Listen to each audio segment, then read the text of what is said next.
Hello everyone, welcome to ISPCS Decoded. Today in this video we are going to discuss 24 December 2025 के the Hindu के सारे editorials का simplification. So without wasting any time, let's get started. आज के newspaper में total 7 editorials हैं and the first editorial we are going to discuss is about free trade agreement यानी कि FTA. India has completed negotiations for a free trade agreement with New Zealand. ठीक है, इसका मतलब ये है कि इंडिया अब ट्रेड डील्स को जल्दी में या प्रेशर में साइन नहीं कर रहा बल्कि पहले इम्पैक्ट समझ रहा है. ये FTA दिखाता है कि इंडिया की ट्रेड पॉलिसी अब मैच्योर और कैलकुलेटेड हो रही है जहां नेशनल इंटरेस्ट को प्रायोरिटी दी जा रही है. So what is an FTA? Free trade agreement होता क्या है? ये एक एग्रीमेंट होता है जिसमें कि दो कंट्रीज़ डिसाइड करती हैं कि ट्रेड को ईजी कैसे बनाना है. इसमें यूजुअली टैरिफ्स कम किए जाते हैं, सर्विसेज एक्सचेंज होती हैं और कभी कभी प्रोफेशनल्स के मूवमेंट को भी अलाउ कर दिया जाता है. तो सिंपल शब्दों में FTA का गोल होता है ट्रेड कॉस्ट कम करना और अपॉर्चुनिटीज़ को बढ़ाना. So why this FTA is different? ये FTA पहले के एग्रीमेंट से अलग है. क्यों? क्योंकि ये ब्लैंकेट ओपनिंग वाला डील नहीं है. इंडिया ने इस बार हर सेक्टर को एक जैसे ट्रीट नहीं किया. सिर्फ वही एरियाज़ ओपन किए गए हैं जहाँ पर इंडिया स्ट्रॉन्ग है और जहाँ रिस्क था वहाँ प्रोटेक्शन रखा गया है. यानी कि now India is focusing on it's strengths and vulnerabilities. What is the current trade level? Current trade level क्या है?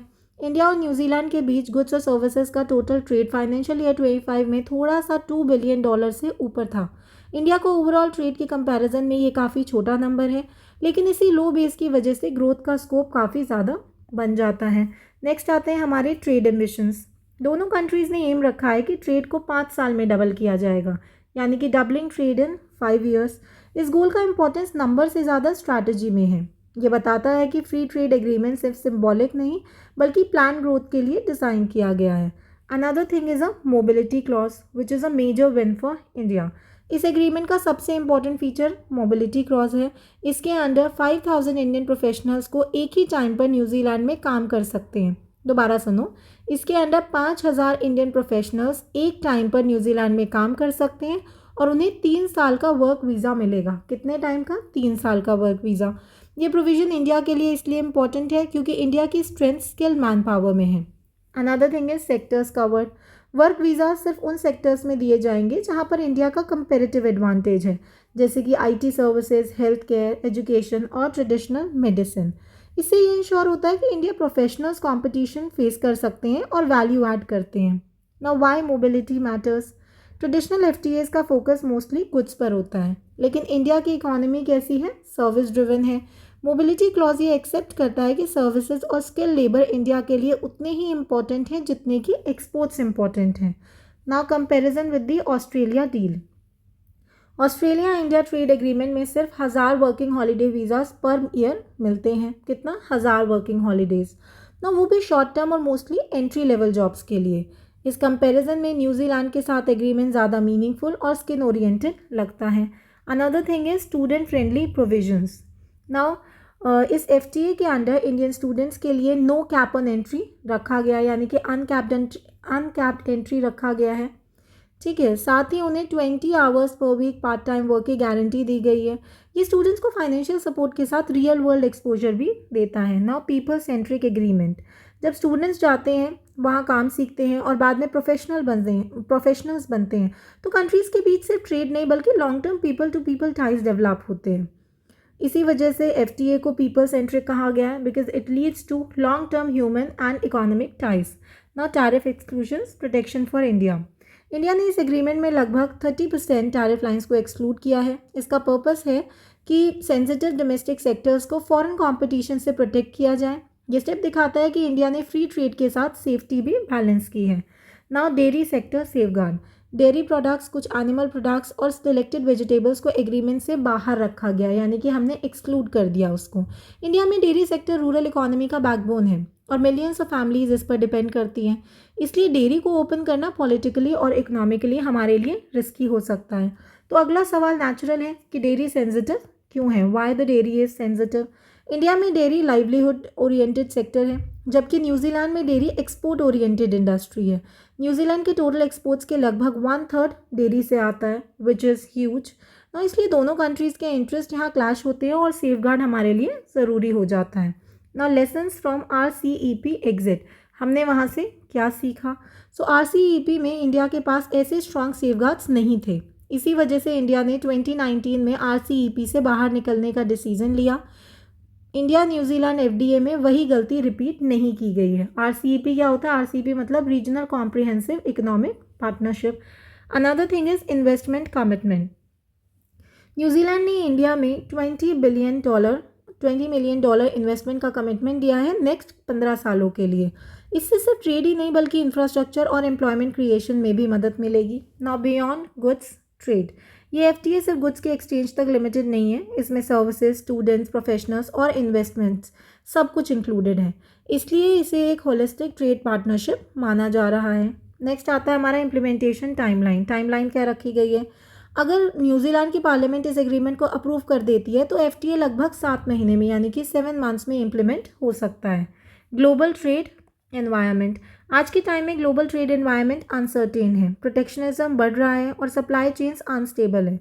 इस कॉन्टेक्स्ट में ये एग्रीमेंट छोटा होते हुए भी स्ट्रैटेजिकली इंपॉर्टेंट हो जाता है, यानी कि this is modest but meaningful. So what is the real challenge? Real challenge हमारे लिए है क्या? एग्रीमेंट साइन होने के बाद असली चैलेंज शुरू होता है। नॉन टैरिफ बैरियर्स जैसे कि डिग्री रिकग्निशन, क्वालिटी स्टैंडर्ड्स और रूल्स ऑफ ओरिजिन को एड्रेस करना होगा। अगर ये इश्यूज सॉल्व नहीं होते तो बेनिफिट्स हमारे जो हैं लिमिटेड रह जाएंगे, यानी कि नॉन टैरिफ बैरियर्स हमारे लिए रियल चैलेंजेस हैं। Now what is the need for the active promotion? क्यों ज़रूरत है? Why is the need for active promotion? Government को एक्टिवली इंडस्ट्रीज, प्रोफेशनल्स और स्टूडेंट्स को इस FTA के बारे में गाइड करना होगा। सिर्फ एग्रीमेंट साइन कर देना काफ़ी नहीं होता, इम्प्लीमेंटेशन और अवेयरनेस इक्वली इम्पॉर्टेंट है। Now what is the core argument? Indian New Zealand FTA एक वन टाइम डील नहीं है बल्कि फ्यूचर इंडियन FTAs के लिए एक टेम्पलेट बन सकता है। It can become a model for them. ये दिखाता है कि कैसे फ्री ट्रेड, डोमेस्टिक प्रोटेक्शन और पीपल सेंट्रिक अप्रोच को बैलेंस किया जा सकता है। Another editorial we are going to discuss is about the VBG Ramji act. किसको रिप्लेस करता है? MG नरेगा को। तो सबसे पहला सवाल आता है कि what the act is. Act है क्या? VBG रामजी एक्ट 2025 ने पुराने MG नरेगा फ्रेमवर्क को रिप्लेस किया है। सबसे पहला और क्लियर चेंज ये है कि रूरल हाउस होल्ड्स के लिए गारंटीड वेज एम्प्लॉयमेंट हमारा 100 से बढ़ाकर 125 दिन कर दिया गया है। इसका मतलब सिंपल है, रूरल फैमिलीज़ को ज़्यादा एश्योर्ड काम और ज़्यादा इनकम मिलेगी। सो इसका कोर ऑब्जेक्टिव क्या है? इस एक्ट का ऑब्जेक्टिव सिर्फ पैसा देना नहीं है। गवर्नमेंट ने इसमें क्लियरली सोचा है कि वेलफेयर और डेवलपमेंट को अलग अलग नहीं देखा जा सकता, इसलिए इनकम सपोर्ट के साथ साथ एसेट क्रिएशन, प्रोडक्टिविटी और लाइवलीहुड्स को एक ही सिस्टम का पार्ट माना गया है। सो मेन क्रिटिसिज्म को एड्रेस किया गया है।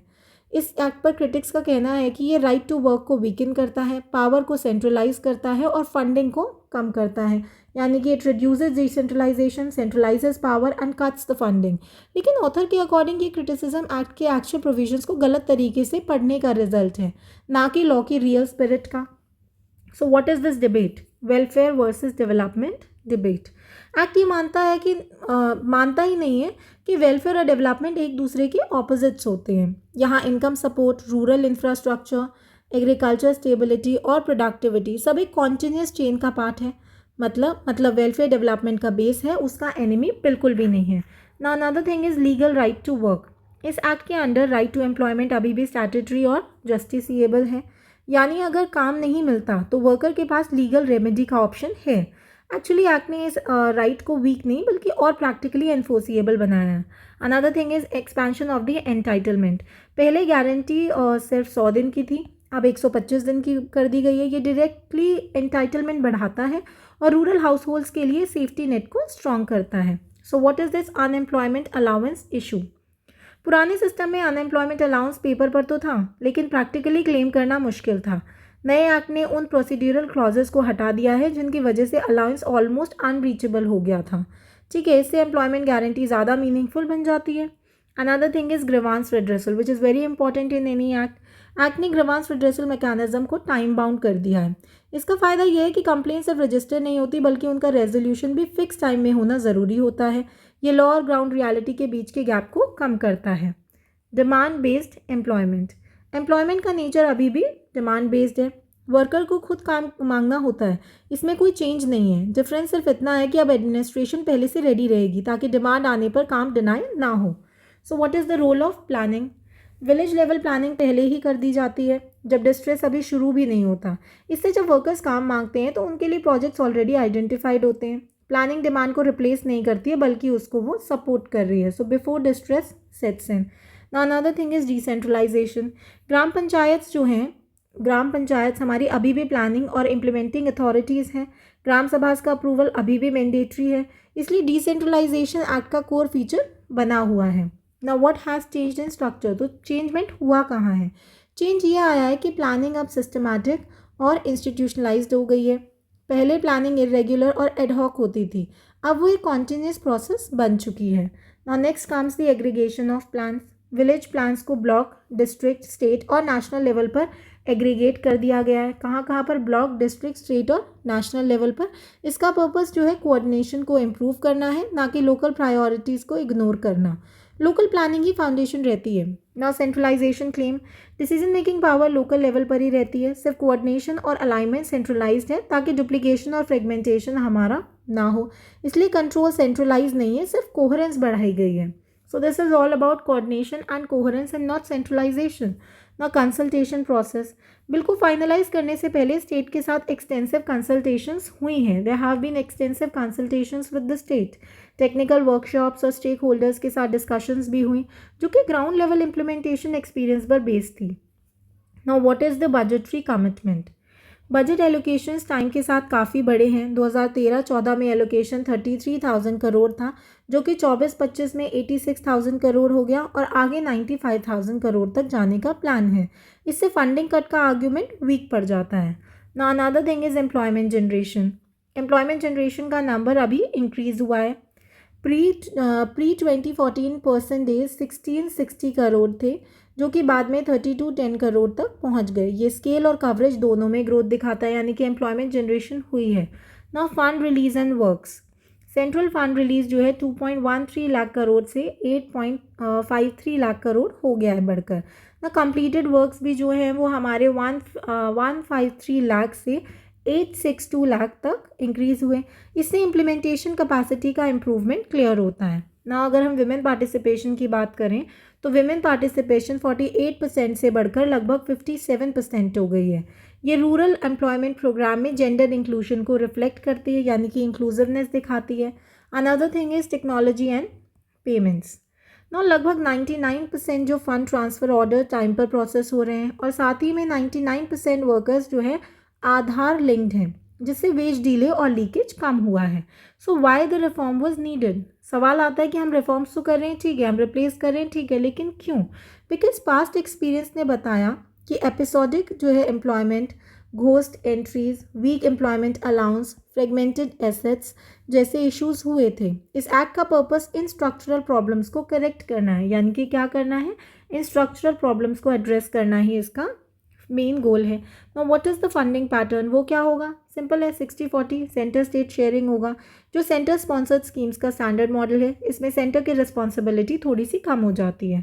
सेंटर सेक्टर में ये चीज़ होती है 9:10, ये होता है सेंटर सेक्टर, और जो 60:40 होता है ये होता है सेंटर स्पॉन्सर्ड। कई बार आप देखेंगे स्कीम्स में लिखा होता है सेंटर सेक्टर या सेंटर स्पॉन्सर्ड, तो ये वाला स्पॉन्सर्ड है, ठीक है, और ये वाला सेंटर सेक्टर है।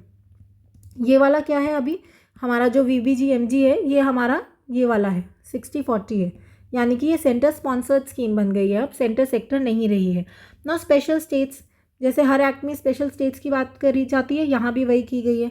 North eastern states, Himalayan states और जम्मू एंड कश्मीर, उनमें ये अभी भी 90-10 ही रहेगा रेशियो। फंडिंग रेशियो कंटिन्यू रखा गया है, इससे डिफिकल्ट जोग्राफी वाले स्टेट्स को सपोर्ट मिलता है। Now there is also a state flexibility. States disasters के टाइम पर फ्लेक्सिबिलिटी मांग सकते हैं, वो परमिसिबल वर्क एक्सपैंड कर सकते हैं और टेम्प्रेरी बेसिस पर एम्प्लॉयमेंट डेज बढ़ा सकते हैं। Another point is normative allocation. Now state wise allocations objective और रूल बेस्ड क्राइटेरिया पर होती हैं, इससे डिस्क्रिशन और पॉलिटिकल बायस कम होता है।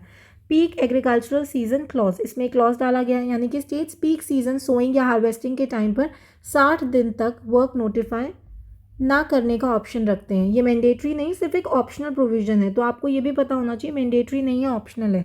So why this clause exist? अगला सवाल तो यही आएगा कि ये क्लॉज डाला क्यों गया है। इस क्लॉज का पर्पस एग्रीकल्चर को प्रोटेक्ट करना है। एम्प्लॉयमेंट स्कीम को जो एम्प्लॉयमेंट स्कीम है उसको फार्मिंग के साथ कॉन्फ्लिक्ट में नहीं बल्कि उसको कॉम्प्लीमेंट्री रोल में रखना हमारा ऑब्जेक्टिव है. So what is the critic of UPA era. Author के अकॉर्डिंग यूपीए पीरियड में वेजेस स्टेगनेंट रही, एलोकेशंस कम हुए और गवर्नेंस इशूज़ की वजह से स्कीम जो है हमारी वो वीकन हो गई. सो what is the CAG findings 2013. CAG की क्या फाइंडिंग्स हैं. कैग ने fake job cards, delayed wages, financial irregularities और पुअर रिकॉर्ड कीपिंग जैसे सीरियस इश्यूज हाईलाइट किए थे, खासकर पुअरर स्टेट्स में. ना फॉल्स डायकॉटमी रिजेक्टेड. एक्ट जो है वेलफेयर वर्सेस डेवलपमेंट वाली फ्रेमिंग को रिजेक्ट करता है. दोनों को एक दूसरे का सपोर्ट सिस्टम माना गया है. Both must work together. So what is the overall claim यही है कि VBG Ramji act 2025 right to work को डिस्ट्रॉय नहीं कर रहा है बल्कि उसे रिन्यू, स्ट्रेंथन और मॉडर्नाइज करता है ग्राउंड एक्सपीरियंस से सीख कर. ये एक आपको थोड़ी सी समरी दी गई है, आप अपने आंसर्स में कोट कर सकते हो. इसका स्क्रीनशॉट लो, यही पूरा क्रक्स है इस पूरे उसका वीबीजी रामजी एक्ट का. Another editorial we are going to discuss is about child trafficking in India. What are the key issues and the required action? ये जो चाइल्ड ट्रैफिकिंग है इस प्रॉब्लम का नेचर है क्या. चाइल्ड ट्रैफिकिंग मॉडर्न स्लेवरी का सबसे ज़्यादा वर्स्ट फॉर्म या ब्रूटल फॉर्म माना जा सकता है. इसमें बच्चों को सेक्सुअल एक्सप्लॉयटेशन, फोर्स्ड लेबर और ऑर्गेनाइज क्राइम नेटवर्क्स के थ्रू यूज़ किया जाता है. ये क्राइम आइसोलेटेड नहीं होता बल्कि एक प्लान्ड और प्रॉफिट ड्रिवन सिस्टम होता है. इस पर सुप्रीम कोर्ट की ऑब्जर्वेशन क्या है. सुप्रीम कोर्ट ने चाइल्ड ट्रैफिकिंग को एक डीपली डिस्टर्बिंग रियलिटी बताया है. कोर्ट का मानना है कि इतने सारे लॉज होने के बाद भी organise sexual exploitation of children अभी तक चल रहा है जो कि सिस्टम का फेलियर है. So what is the case background. Court के सामने एक केस आया जिसमें कि बेंगलुरु में एक माइनर गर्ल को ऑर्गेनाइज्ड गैंग के थ्रू सेक्सुअली एक्सप्लॉइट किया गया. सुप्रीम कोर्ट ने इस केस में इमोरल ट्रैफिकिंग प्रिवेंशन एक्ट के अंडर कन्विक्शन को अपहोल्ड किया और स्ट्रिक्ट ऑप्शन अप्रोच दिखाई. सो वाई ट्रैफिकिंग इज़ डेंजरस. सबसे पहला सवाल यही आता है कि डेंजरस है क्यों. बिकॉज चाइल्ड ट्रैफिकिंग सिर्फ एक क्राइम नहीं है, ये डायरेक्टली बच्चे की डिग्निटी, बॉडीली इंटीग्रिटी और कॉन्स्टिट्यूशनल राइट टू प्रोटेक्शन पर अटैक करता है. इससे सोसाइटी के मॉरल फाउंडेशंस भी वीक होते हैं. ना ऑर्गेनाइज क्राइम स्ट्रक्चर. अगर हम इसके स्ट्रक्चर की बात करें तो ट्रैफिकिंग नेटवर्क लेयर में काम करते हैं. कैसे. They operate in layers. कुछ लोग रिक्रूटमेंट करते हैं, कुछ लोग जो है ट्रांसपोर्ट करते हैं, कुछ हार्बरिंग करते हैं और कुछ करते हैं एक्सप्लॉयटेशन. इसी लेयर्ड स्ट्रक्चर की वजह से जो होता है कि डिटेक्शन और प्रोसिक्यूशन काफ़ी डिफ़िकल्ट हो जाता है.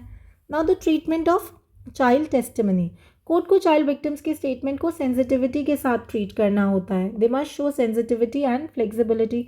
ट्रॉमा की वजह से बच्चा हर डिटेल या टाइमलाइन क्लियरली याद नहीं रख पाता, इसीलिए जो है माइनर इनकन्सिस्टेंसीज को क्रेडिबिलिटी कम करने का रीज़न नहीं बनाना चाहिए.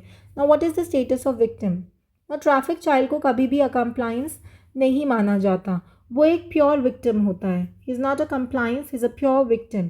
उसकी टेस्टिमनी को इंजर्ड विटनेस के जैसे ट्रीट किया जाता है जहाँ बेनिफिट ऑफ डाउट विक्टिम के फेवर में ही होता है.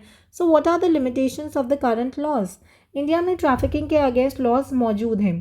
प्रॉब्लम लॉ नहीं है, प्रॉब्लम हमारा इम्प्लीमेंटेशन है. देखो ये तो आप हर जगह डाल सकते हो. अगर आप मेंस लिख रहे हो तो अगर आप कोई भी टॉपिक लिख रहे हो और पूछे प्रॉब्लम क्या है तो पहला प्रॉब्लम इम्प्लीमेंटेशन ही होता है. Because when it comes to laws, India में बहुत लॉज हैं, लॉज की कोई कमी नहीं है. प्रॉब्लम कहाँ आती है. इम्प्लीमेंटेशन की. एनफोर्समेंट वीक है और उसी वजह से कन्विक्शन रेट्स बहुत लो रह जाते हैं. अगर हम डेटा की बात करें, what are the datas on trafficking. So 2018 से 22 के बीच में इंडिया में 10,000 से ज़्यादा ट्रैफिकिंग केसेस रिपोर्ट हुए, लेकिन कन्विक्शन रेट उसका सिर्फ 4.8% रहा. ये नंबर्स क्लियरली जस्टिस सिस्टम के सीरियस गैप को शो करता है. So what is the need for stronger institutions. क्यों चाहिए. क्योंकि एंटी ट्रैफिकिंग यूनिट्स के पास ना सफिशिएंट मैन पावर होता है, ना रिसोर्सेज और ना ही अथॉरिटी. इसलिए एक कॉम्प्रिहेंसिव एंटी ट्रैफिकिंग लॉ की अर्जेंट नीड बताई जा रही है. नौ रिहैबिलिटेशन चैलेंज क्या है. रेस्क्यू कर लेना काफ़ी नहीं होता. सर्वाइवर्स को counselling, education, skill training, shelter और सोशल री इंटीग्रेशन चाहिए. सिर्फ कॉम्पेंसेशन से जो है क्या कहते हैं ट्रॉमा हील नहीं होता. सो what is the importance of prevention. Prevention सबसे स्ट्रॉन्ग टूल है. अगर बच्चे 14 साल की एज तक स्कूल में बने रहें, जैसे कि right to education act promise करता है, तो ट्रैफिकिंग और चाइल्ड लेबर का रिस्क ऑटोमेटिकली कम हो जाता है. Now what is the new digital threat. Trafficking networks अब डिजिटल स्पेस में शिफ्ट हो गए हैं.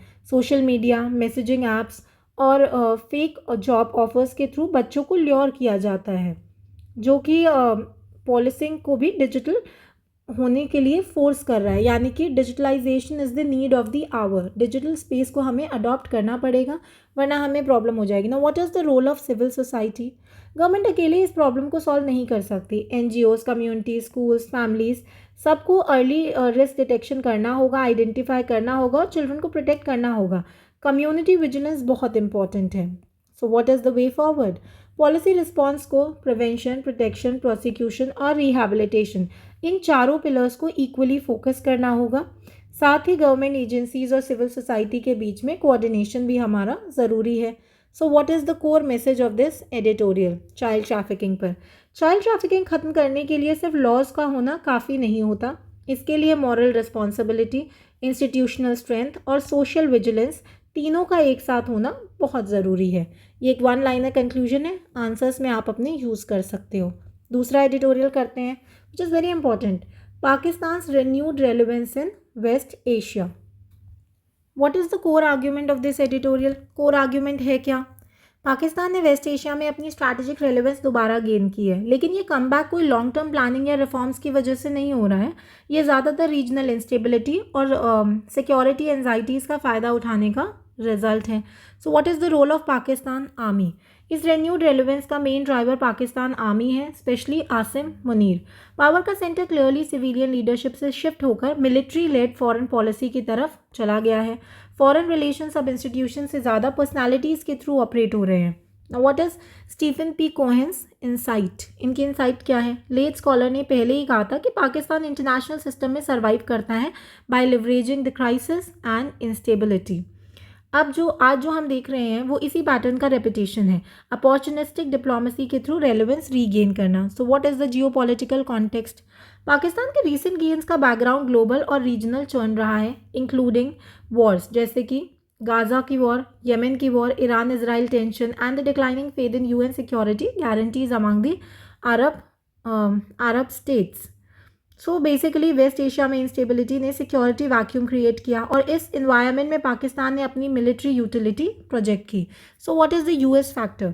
Farmer US president Donald Trump के पॉजिटिव रिमार्क्स, जैसे कि आसिम मुनीर को फेवरेट फील्ड मार्शल कहना, Munir as his favourite field marshal, symbolic level पर पाकिस्तान की विजिबिलिटी बढ़ाते हैं। लेकिन इससे US पाकिस्तान रिलेशंस में कोई स्ट्रक्चरल ट्रांसफॉर्मेशन देखने को नहीं मिलता है। So what is this India Pakistan का एंगल? हमारा एंगल क्या है? पाकिस्तान ने ट्रंप को नोबेल पीस प्राइज़ के लिए नॉमिनेट करके अपनी नैरेटिव डिप्लोमेसी दिखाई, उसको पुश किया इन्होंने अपनी नैरेटिव डिप्लोमेसी को। ऑपरेशन सिंदूर के बाद टेंशन डी एस्केलेशन को पाकिस्तान ने अपने फेवर में प्रोजेक्ट किया, चाहे ग्राउंड रियलिटी कुछ भी रही हो। सऊदी अरेबिया का एग्रीमेंट देखते हैं। सितंबर 2025 में सऊदी अरेबिया के साथ साइन हुआ SMDA यानी कि स्ट्रैटेजिक म्यूचुअल डिफेंस एग्रीमेंट, एक टर्निंग पॉइंट रहा। इस एग्रीमेंट ने सिग्नल दिया कि गल्फ कंट्रीज पाकिस्तान की मिलिट्री यूटिलिटी पर दोबारा भरोसा कर रही हैं, यानी कि ट्रस्ट रीगेनमेंट हो रहा है। So why Gulf countries value Pakistan? ये गल्फ कंट्रीज पाकिस्तान को वैल्यू करती क्यों हैं? गल्फ कंट्रीज जो है पाकिस्तान को एक ट्रेन मैन पावर और मिलिट्री सपोर्ट प्रोवाइडर के रूप में देखती हैं। पीस कीपिंग, इंटरनल सिक्योरिटी और गाज़ा जैसे कॉन्फ्लिक्ट जोन्स में डिप्लॉयमेंट के ऑप्शंस पाकिस्तान को वैल्यूएबल बनाते हैं। So why this shift in Arab security thinking? Israeli strike, Qatar पर अटैक, ईरान का रिटेलिएशन और US सिक्योरिटी गारंटीज पर डिक्लाइनिंग ट्रस्ट, इस सब ने अरब स्टेट्स को कलेक्टिव डिफेंस प्लानिंग और अल्टरनेटिव सिक्योरिटी पार्टनर्स के बारे में सोचने पर मजबूर किया है। इस स्पेस में पाकिस्तान फिट हो जाता है। पाकिस्तान की पास्ट मार्जिनलाइजेशन, इससे पहले पाकिस्तान का फेस काफ़ी डिफिकल्ट था। UAE visa restriction, Saudi loans पर स्ट्रिक्ट कंडीशंस और 2019 में OIC मीटिंग में इंडिया का प्रेजेंस, ये सब पाकिस्तान की डिप्लोमेटिक मार्जिनलाइजेशन को दिखाता है ना। इंडिया का कॉन्ट्रास्टिंग राइज, इसी पीरियड में इंडिया ने गल्फ के साथ रिलेशंस अपने स्ट्रेंथन किए।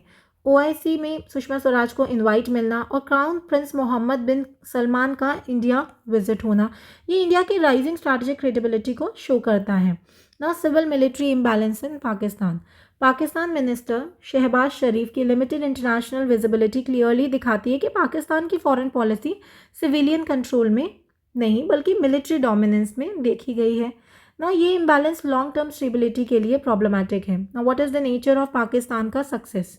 पाकिस्तान की करंट रेलेवेंस अपॉर्चुनिस्टिक और नैरेटिव ड्रिवन है।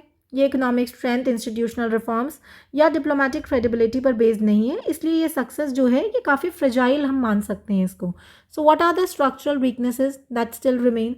Despite the diplomatic optics, Pakistan अभी भी इकोनॉमिक क्राइसिस, पॉलिटिकल इंस्टेबिलिटी और गवर्नेंस फेलियर से जूझ रहा है.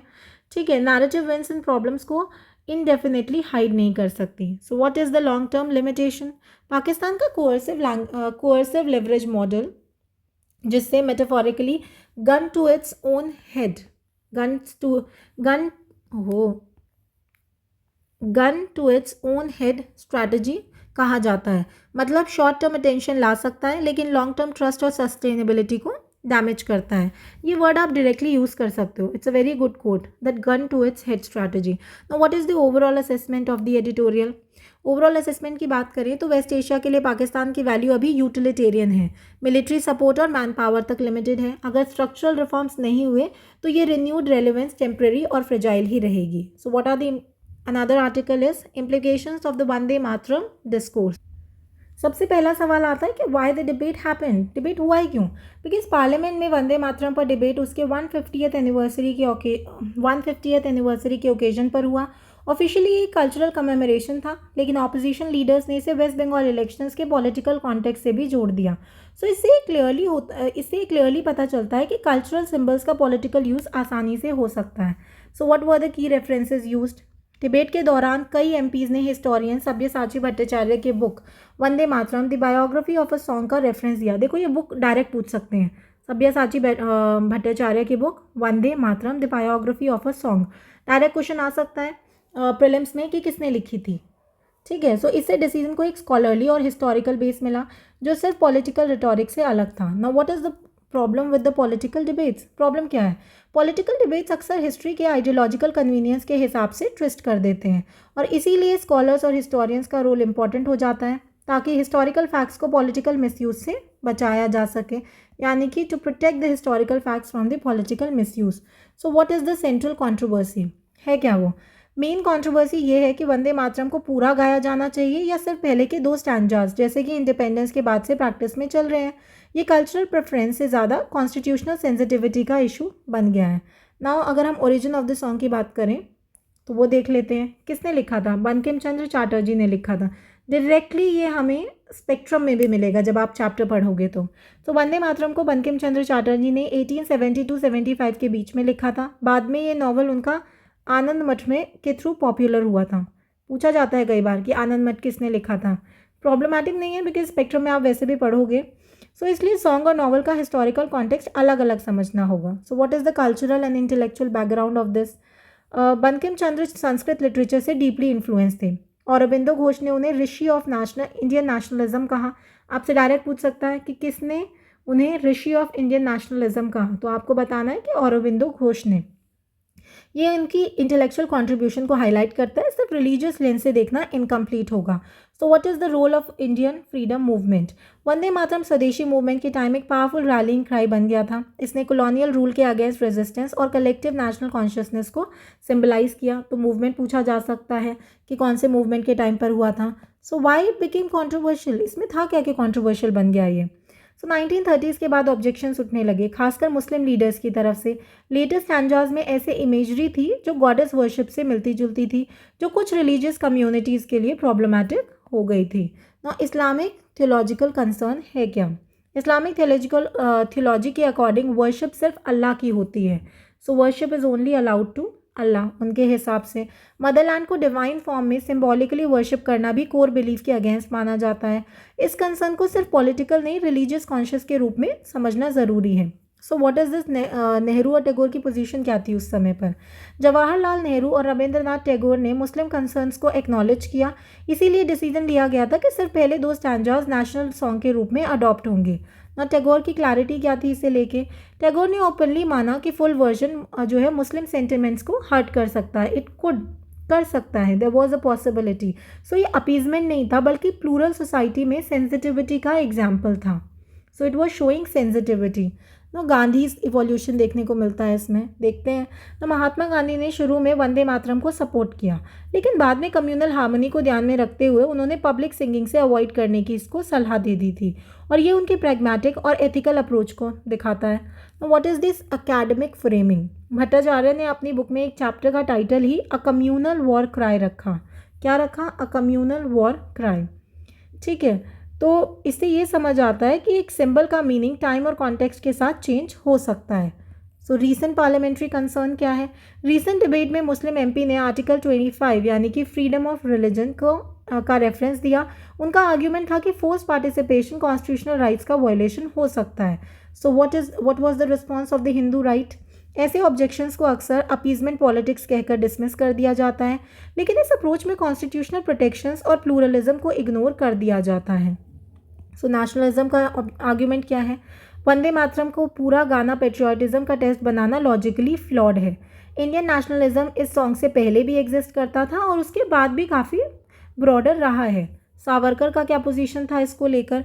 इवन वीडी सावरकर ने 1857 रिवोल्ट के कॉन्टेक्स्ट में हिंदू मुस्लिम यूनिटी को एक्नॉलेज किया था। ये दिखाता है कि नेशनलिज्म हिस्टोरिकली रिलीजियस एक्सक्लूसिविटी पर बेस्ड नहीं था। सो कौन सी आयरनी हाईलाइट हुई इसमें अभी रिसेंटली? एक इंटरेस्टिंग आयरनी ये है कि बंकिम चंद्र खुद आइडोलेट्री के क्रिटिक थे। उन्होंने इसे एंटी साइंटिफिक कहा था, इसलिए उन पर डेलिब्रेट रिलीजियस सिंबलिज्म का चार्ज क्वेश्चनेबल लगता है। जब वो खुद ही बंकिम चंद्र चटर्जी जिन्होंने इस सॉन्ग को लिखा, वो खुद ही जो है आइडोलेट्री के अगेंस्ट थी, एंटी साइंटिफिक उसको बोल रहे थे, तो वो खुद इसको रिलीजियस सिंबलिज्म का जो है क्या कहते हैं, क्यों इसको कोट करेंगे, क्यों कहेंगे? So what is the broader implication of it? ये डिबेट सिर्फ एक स्ट्रॉन्ग तक लिमिटेड नहीं है, इसका impact Indian secularism, minority rights, Hindu Muslim relations पर पड़ता है, और इसीलिए ये इशू अभी तक अनरिजॉल्व है।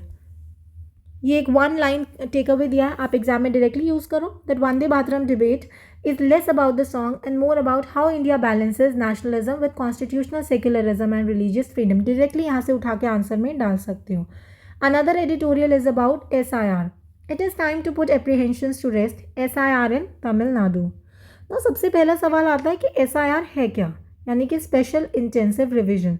ये जो है स्पेशल इंटेंसिव रिविजन यानी कि SIR एक large scale erectile role verification exercise होता है। इसका मेन ऑब्जेक्टिव होता है कि वोटर लिस्ट को क्लीन करना, डुप्लीकेट वोटर्स जो कि शिफ्ट हो चुके हैं या जो डिसीज हो चुके हैं उनका नाम रिमूव करना। थ्योरी में SIR इलेक्शन से पहले वोटर लिस्ट की क्रेडिबिलिटी इंश्योर करता है। सो कंट्रोवर्सी हुई क्यों? Why the controversy arose? Tamil Nadu में जब 97.4 लाख वोटर्स नाम डिलीट हुए तब कंट्रोवर्सी शुरू हो गई। इशू डिलीशन का नहीं था, बल्कि इतने लार्ज नंबर्स में deletion without any clear explanation का था। इसने जेन्युइन वोटर्स के एक्सक्लूजन का सीरियस डाउट क्रिएट करा। So authority conducting SIR state public election department ने कंडक्ट किया, लेकिन इसका overall supervision election commission of India और स्टेट के चीफ इलेक्टोरल ऑफिसर के पास था। इसलिए अकाउंटेबिलिटी सिर्फ लोकल लेवल पर नहीं, कॉन्स्टिट्यूशनल अथॉरिटी तक जाती है। Now the claim of 100% form coverage. Chief electoral officer का क्लेम था कि 6.41 करोड़ इन्यूमरेशन फॉर्म्स डिस्ट्रीब्यूट किए गए और 100% कवरेज अचीव हुई, लेकिन ग्राउंड पर वोटर्स का एक्सपीरियंस अलग था। चेन्नई और कोयम्बतूर जैसे शहरों में भी कई लोगों के घर कोई ऑफिशियल आया ही नहीं। तो यानी कि there is ground reality versus the official claim. बहुत से वोटर्स को खुद ऑफिशियल्स के पास जाकर फॉर्म्स मांगने पड़े। जो लोग ऐसा नहीं कर पाए उनका नाम लिस्ट से डिलीट हो गया। ये सिचुएशन यूनिवर्सल कवरेज के क्लेम को डायरेक्टली कॉन्ट्राडिक्ट करती है। Another point is online submission issues. कुछ वोटर्स ने फॉर्म्स जो है ऑनलाइन सक्सेसफुली सबमिट किए थे, फिर भी बाद में उनका नाम वोटर लिस्ट से डिलीट मिला। इससे डेटा हैंडलिंग, वेरिफिकेशन और बैक एंड प्रोसेसिंग पर सीरियस क्वेश्चंस उठते हैं। Now what is this BLO visit controversy? BLO मतलब बूथ लेवल ऑफिसर्स। अथॉरिटीज़ ने कहा कि बूथ लेवल ऑफिसर्स ने हर हाउस होल्ड पर कम से कम 3 विजिट्स किए, लेकिन रियलिटी में कई एरियाज़ में सिर्फ 1 या 2 विजिट्स हुए और कुछ जगह बिल्कुल भी नहीं हुए। इस मिसमैच ने प्रोसेस की रिलायबिलिटी पर डाउट बढ़ा दिया। सो what is the serious irregularities? Tiruvallur district में रिपोर्ट्स आई कि फॉर्म्स वोटर्स की जानकारी के बिना सबमिट कर दिए गए। ये प्रोसीड्यूरल इंटीग्रिटी के लिए एक रेड फ्लैग है, क्योंकि कंसेंट और वेरिफिकेशन दोनों मिसिंग थे। Now the personal example cited. Author का खुद का नाम और एपिक नंबर उनके कारण चेन्नई एड्रेस से डिलीट कर दिया गया और उन्हें पुराने एड्रेस पर रीअसाइन कर दिया गया बिना किसी नोटिस के। ये एग्जाम्पल सिस्टम लेवल फ्लॉज को क्लियरली हाईलाइट करता है। So what is this ASD category? ना सारी डिलीशंस जैसे कि एब्सेंट, शिफ्टेड और डिसीज यानी कि ASD कैटेगरी के अंडर दिखाई गई हैं। लेकिन सबसे बड़ा कंसर्न ये है कि ASD वोटर्स आइडेंटिफाई करने का कोई मेथडोलॉजी क्लियरली एक्सप्लेन नहीं किया गया, यानी कि मेथडोलॉजी हमें नहीं पता। सो डिसीज वोटर्स का इशू क्या है? लगभग 27 लाख वोटर्स को डिसीज्ड मार्क कर दिया गया।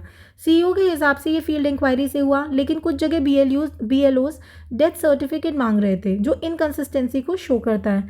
Now shifted absent voters issue. बाकी 2 कैटेगरीज यानी कि हमने 3 कैटेगरीज देखी ना यहाँ पे, विच इज़ AST। सो हमने D यहाँ पे देख लिया, अब AS यहाँ पर देखेंगे ना। अराउंड 66.4 लाख वोटर्स जो है शिफ्टेड या एब्सेंट कैटेगरी में डाले गए, लेकिन टेनेंट्स और रेजिडेंट्स का कहना है कि उनसे कोई वेरिफिकेशन इंक्वायरी हुई ही नहीं, जो इस क्लासिफिकेशन की एक्यूरेसी पर सवाल उठाता है ना। Lack of transparency in data. District wise और gender wise ASD data proactively publish नहीं किया गया। मीडिया प्रेशर के बाद भी पार्शियल डेटा रिलीज हुआ।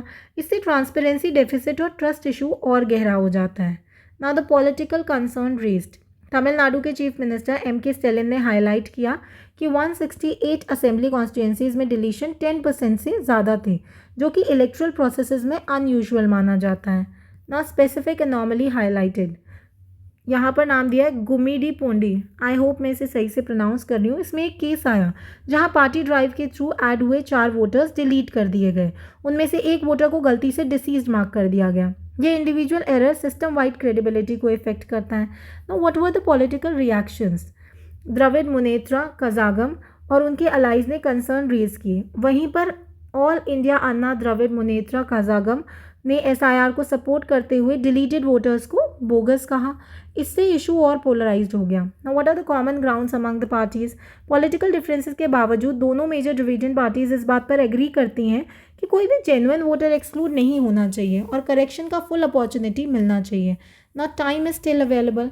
वोटर लिस्ट में इंक्लूजन और करेक्शन जनवरी 18 तक अलाउड है। कब तक? 18 जनवरी तक।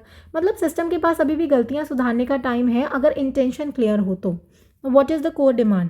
आगे बढ़ने से पहले CEO और इलेक्शन कमीशन को प्रोसीजर्स क्लैरिफाई करने, कंप्लीट डेटा रिलीज करने और पब्लिक डाउट्स को एड्रेस करना होगा। ट्रस्ट रिस्टोरेशन यहीं से होगा। Now why this matters? ये मैटर क्यों करता है? अगर इतने लार्ज स्केल डिलीशंस बिना ट्रांसपेरेंसी के होते रहें तो वोटर कॉन्फिडेंस, इलेक्ट्रल फेयरनेस और डेमोक्रेटिक लेजिटिमेसी तीनों पर इम्पैक्ट पड़ेगा। इसलिए SIR का ऑब्जेक्टिव सही हो सकता है, लेकिन प्रोसेस का क्रेडिबल होना इक्वली इम्पोर्टेंट है। Electoral roll purification is necessary, but without transparency, verification, and trust, it risks de-enfranchising genuine voters and weakening our democracy. Now, another and the last editorial of today's newspaper is the upskilling gap. Why women risk being behind by AI? बहुत important है। Society वाले section में direct mains का topic दिख रहा है, ध्यान से सुनना। तो सबसे पहला सवाल आता है कि सेंट्रल प्रॉब्लम है क्या? सेंट्रल प्रॉब्लम यही है कि AI जॉब्स को रीशेप कर रहा है, लेकिन प्रॉब्लम ये नहीं है कि विमेन केपेबल नहीं है। प्रॉब्लम ये है कि वर्किंग विमेन के पास अपस्किल करने का टाइम ही नहीं होता, और ये टाइम शॉर्टेज, लेजीनेस या इनएफिशिएंसी से नहीं है, बल्कि एक्सेसिव अनपेड डोमेस्टिक वर्क की वजह से हो रहा है। So the double shift reality. Most working women असल में डबल शिफ्ट कर रही हैं। ऑफिस का पेड काम प्लस घर का अनपेड काम मिलाकर उनका जो वीकली वर्कलोड है वो 80 आवर्स पर वर्क के आसपास पहुंच जाता है। ये बर्डन मेन के कंपैरिजन में काफ़ी ज़्यादा होता है। So unpaid work remains invisible. Cooking, cleaning, child care, elder care, planning, emotional labour, ये सब जो है काम ऑफिशियली वर्क माना ही नहीं जाता, जबकि दिन का बहुत बड़ा हिस्सा कंज्यूम कर लेता है। इसी वजह से विमेन का एफर्ट इकोनॉमी में इनविजिबल रह जाता है। Now no technological relief. Paid jobs के केस में AI ऑटोमेशन का थ्रेट होता है, लेकिन अनपेड केयर में AI का कोई भी रिलीफ नहीं है। इसका मतलब ये है कि घर का काम ऑलमोस्ट कंप्लीटली विमेन की रिस्पॉन्सिबिलिटी बना रहता है। Now what is the key data source? Time use survey 2024 clearly दिखाता है कि जब विमेन पेड वर्कफोर्स में एंटर करती है तो उनका अनपेड काम नहीं होता, इंस्टेड काम स्टैक हो जाता है, यानी कि पेड वर्क ऊपर से ऐड हो जाता है। तो ये प्रॉब्लम है कि काम स्टैक हो जाना। ना women in the labour force, आज लगभग जो है 40% विमेन लेबर फोर्स में पार्टिसिपेट कर रही हैं, लेकिन इसका मतलब ये नहीं है कि उन्हें इक्वल अपॉर्चुनिटी या एम्पावरमेंट मिल रहा है। पार्टिसिपेशन बढ़ने का मतलब बर्डन कम होना बिल्कुल भी नहीं है। अगर हम टोटल डेली वर्कलोड की बात करें विमेन की, तो वर्किंग विमेन डेली एवरेज पर 9.6 आवर्स पर डे वर्क करती हैं। उसके अलावा अनपेड वर्क भी करती हैं। सो ये कॉन्टीन्यूस वर्कलोड फटीग और बर्नआउट को नॉर्मल बना देता है। Now what is the nature of women's unpaid work? Women का अनपेड टाइम ज़्यादातर child care, elder care, cooking, cleaning, subsistence work और वॉलंटियर में चला जाता है। ये काम सोशली एसेंशियल है लेकिन इकोनॉमिकली ये काफ़ी अंडर वैल्यूड है। सो पीक बर्डन एज ग्रुप 25 से 25 से 39 ईयर्स की जो विमेन है उन पर सबसे ज़्यादा बर्डन होता है। इसी एज में करियर बिल्ड करना होता है लेकिन टोटल वर्क जो है 70 आवर्स पर वर्क से भी ज़्यादा हो जाता है। टोटल डेली वर्कलोड अगर हम मेन की बात करें तो ये वैसा बिल्कुल भी नहीं है। मेन का total daily workload average 8.6 hours per day है, विमेन से कम। और इसमें से 80% से ज़्यादा जो है वर्क वो पेड होता है, अनपेड का शेयर काफ़ी कम है। अगर हम मेन के वीकली वर्क रेंज की बात करें तो लाइफ के डिफरेंट स्टेजेस में भी मेन का वीकली वर्कलोड 54 से 60 आवर्स पर वीक के बीच स्टेबल रहता है।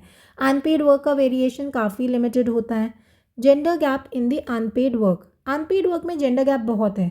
ऑलमोस्ट हर एज ग्रुप में विमेन मेन से ज़्यादा double time unpaid care work में स्पेंड करती है। चिल्ड्रन में ये गैप और ज़्यादा क्लियरली देखने को मिलता है। Now there is persistence in inequality.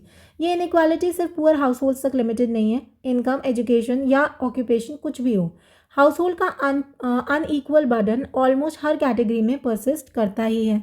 ना impact on rest and sleep, ठीक है ना। डबल शिफ्ट को मैनेज करने के लिए विमेन अक्सर अपनी स्लीप सैक्रिफाइस करती है। रेस्ट कम होता है, रिकवरी का टाइम ऑलमोस्ट मिलता ही नहीं है कंपेयर टू मेन।